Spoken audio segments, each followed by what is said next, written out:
சித்தர்களே, ஞானிகளே, யோகிகளே, ரிஷிகளே போற்றி. இந்த வீடியோவில் நம்ம பார்க்க போகிற விஷயம், தொழில் செஞ்சு சரியான வளர்ச்சி அடையலை, தொழிலில் ஏகப்பட்ட பிரச்சனைகள் வந்துக்கிட்டு இருக்கு. அப்படிங்கும்போது ஜாதகத்தில் நம்ம பார்க்கக்கூடிய இடம் 10ஆம் இடம். அப்படி அந்த 10ஆம் இடம் வீக்காக இருக்குது. அப்புறம் 7ஆம் இடம் கூட்டு தொழில். அப்போது 7, 10 எல்லா கிரகங்களும் வீக்காக இருக்குது. அதில் நின்ன கிரகங்கள்லாம் வீக்காக இருக்குது. ஆனால் தொழில் செய்கிறாரு, லாஸ் ஆகி போய் இருக்கார். இப்போது இதை நம்ம மாற்றி வைக்க முடியுமா அப்படின்னா கண்டிப்பாக சக்ஸஸ் பண்ணலாம். அப்படிப்பட்ட ஜாதகம், அப்படிப்பட்டவங்க தொழிலில் நல்ல நிலைமைக்கு வரணும் அப்படின்னா அதுக்கு ஒரு பரிகாரங்களும் இருக்குது. அதுக்கப்புறம் மாந்திரிகத்தில் ஒரு யந்திரம் இருக்குது. இந்த யந்திரங்களை நம்ம வைக்கும்போது மிகப்பெரிய ஒரு சக்ஸஸ் கிடைக்கக்கூடிய அளவுக்கு கொண்டு போய் விடும். அது எப்படி, அந்த யந்திரம் என்ன அப்படின்றத நம்ம இப்போ பார்க்கலாம்.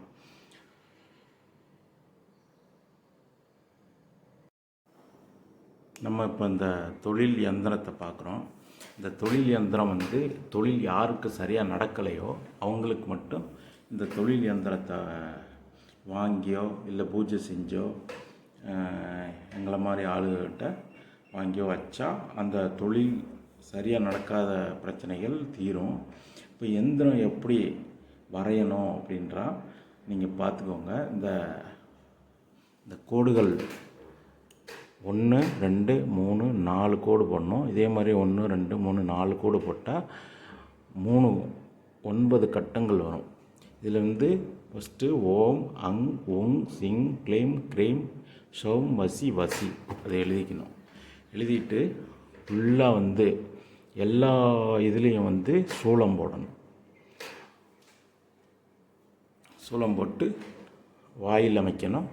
வாயில் அமைச்சு விட்டுட்டு அதுக்கப்புறம் இந்த யந்திரத்தை முறைப்படி நம்ம தேங்காய், வாழைப்பழம், பூ, இந்த மாதிரி எலுமிச்சம்பழம், ஊதுபத்தி, சூடம், பச்சை கற்பூரம் போட்டுக்கணும். இந்த மாதிரி விஷயங்கள்லாம் பண்ணி அதுக்கு உண்டான தொழில் வசிய மைய இருக்குது. அந்த மைய அந்த யந்திரங்கள் என்ன யந்திரம்னா செப்பு தகடில் இல்லை காரியத்தில் இந்த மாதிரி தொழில் வளர்ச்சி, தொழில் நடக்கக்கூடிய இடம், பெரிய இடம்னா பெரிய இதில் வைக்கணும். சின்ன இடம்னா சின்ன தகட்டில் வச்சா போதும். அதில் இந்த வசிய மைய வச்சு தொழில் வளர்ச்சி வசிய மையன்னு இருக்குது.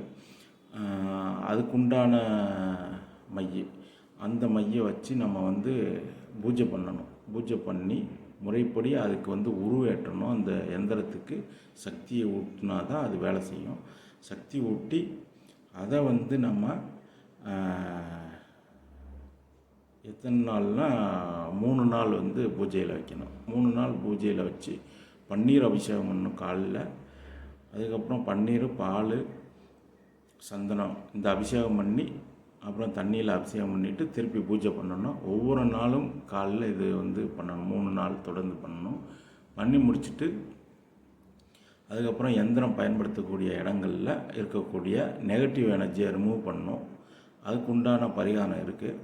அந்த சும்மா போய் வச்சா இந்த யந்திரத்துக்கும் சரியான பலன் கிடைக்காது. அந்த நெகட்டிவ் எனர்ஜியை அங்கே விரட்டணும். விரட்டிட்டு இதை வச்சோம்னா வைங்களேன், தொழில் மிகப்பெரிய வெற்றியை அடையும். இதை ட்ரை பண்ணி பாருங்கள். உங்களுக்கு இந்த யந்திரம் வரைய தெரியல, சரியான பூஜை செய்ய முடியலை, அதுக்கு உண்டான மந்திரங்களும் இருக்குது. உங்களுக்கு தேவைப்படுது அப்படின்னா தேவைப்படுறவங்க கான்டாக்ட் பண்ணுங்கள். நம்ம இதை செஞ்சு கொடுப்போம்.